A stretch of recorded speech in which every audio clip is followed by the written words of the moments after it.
April 17th, 2023. It's Mergers Monday. Welcome back, everybody. It's Monday. We made it. Did you think we could do it? I believed in you. I knew you'd do it. Look, we got to be candid here. Sometimes it's not always going to be 3 deals in under 5 minutes. Sometimes it's going to be fewer deals in more minutes. That may be today's topic. 2 deals in hopefully under 5 minutes. Let's start with travel centers.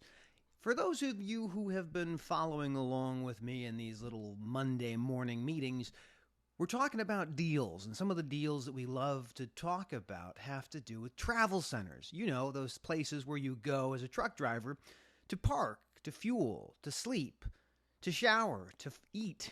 All the things that happen take place at a travel center. You cannot run a modern-day trucking company without a good relationship with your travel center partners. So this first deal is about Love's, the privately held multi-billion-dollar travel center. And in this deal, Love's acquires a business called Easy Go. This is a small convenience store chain all across Oklahoma, Kansas, and Nebraska. What made this article so interesting to me is now Love's is getting into turnpikes, being closer to the consumer. You know, not as many places to park big rigs when you're talking about turnpikes. And so this is a really interesting investment. And it goes to show travel centers will grow through 2 predominant means. Organically, through just their own investments in building out the business, and inorganically, acquisitions, deals, you know, the things that I love to talk about. Now, this deal, what I really find fascinating at the end of the day is what we learn about Love's footprint right now. Over 430 truck service locations, 1,500 maintenance bays across their network, and 1,200 emergency roadside maintenance professionals. I'm telling you, maintenance is the future of growth for so many organizations, and Love's one of the best in the business. Now, this next deal, I'm really, really excited to talk to you about. It comes from a good friend of mine, Grace Sharkey. She wrote an article for FreightWaves. If you don't follow Grace, what's wrong with you? Why haven't you done that yet? I'll make sure to tag her in this post. Please go follow her, watch, learn, and understand what she's talking about. The future is a couple of letters. Those letters are C, A, S, and E. What do they stand for? Well, C is connected. A is autonomous. S is shared. And E is electric. These are the trends and forces that shape the supply chain that we find ourselves in. Connecting into different platforms, taking one silo and connecting it to another, breaking down these barriers of communication. Autonomous, we know about this. Robots, the robots do the things we want them to do so that humans don't have to. Electric, we know, right? It's an electric vehicle. It's a thing that doesn't have a combustion motor, doesn't have hydrocarbons exploding inside of it. But what is shared? What is shared? This gets to our topic of the day. REPOWR raises $8 million in a Series A. REPOWR, the asset sharing platform. Who else plays in this space? Well, you've probably heard of VHub, the trailer sharing platform. I love the company over at VHub. Great team. You also have Coop by Ryder. You know Ryder, the multi-billion-dollar multinational logistics provider. Asset sharing Coop platform. Very interesting. What about REPOWR? What are they all about? Well, this is a company that is fairly new in the business.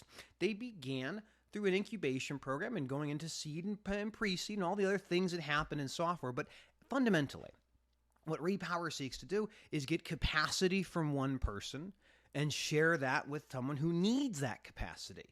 You could call this renting. It's the business we've known about forever. It's kind of like leasing. It's the idea of you need access, but you don't want to own it. How can I help you get access to the thing you want? What makes me interested in this deal isn't so much that REPOWR's raised a Series A for $8 million. Great for them. Congratulations. That's a huge win. What really interests me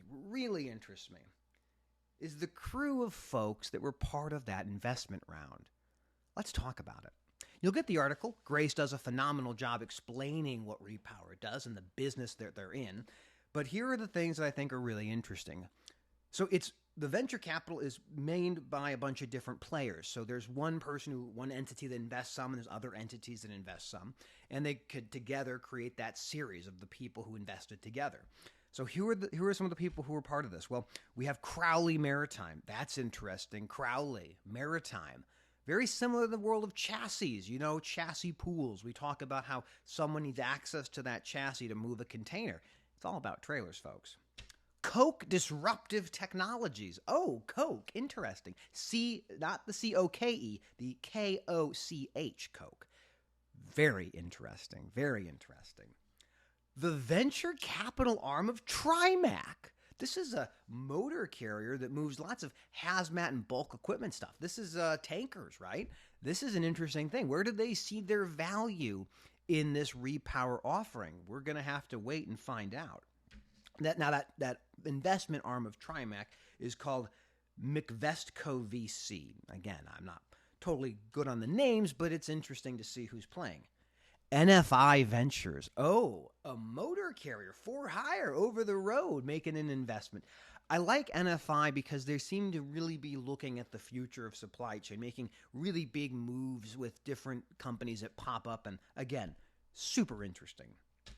Perot Jane, don't know who that is, but it's pretty interesting. And 9 Yards Capital.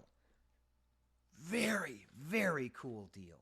The idea that you need access to equipment has traditionally meant you need to find some salesperson or some person who can help you navigate a rental company or leasing company, Ryder, Penske, and the like.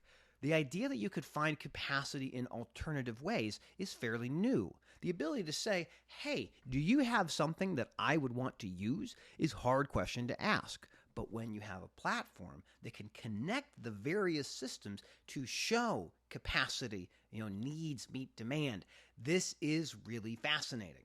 And I know that we look at this connected, autonomous, shared, and electric space, and oftentimes we are focusing most of our attention on automation and electrification, robots and batteries. But what about sharing? What about renting and leasing? People want access to equipment. They don't necessarily want to own the equipment. And if you make platforms that allow for people to get access easily, that starts to change the game. So again, 2 deals under 10 minutes. We had to spend a little bit more time because honestly, these trends and forces that shape our supply chain, this connected, autonomous, shared, and electric, if you're not following those trends, many of these deals don't make a lot of sense. But when you start really figuring out where things are going, you're going to start understanding who's going to be there when we arrive. And that is really cool. So thanks for tuning in for Mergers Monday. Again, we look at deals. People, if you find a deal you like, shoot it my way. I'd love to take a look at it, learn about it, and if I can, break it down for you. Happy Monday. Good luck. Have a great day. We had snow in Chicago. That's great news, right? Right? Maybe. Who knows? Take care.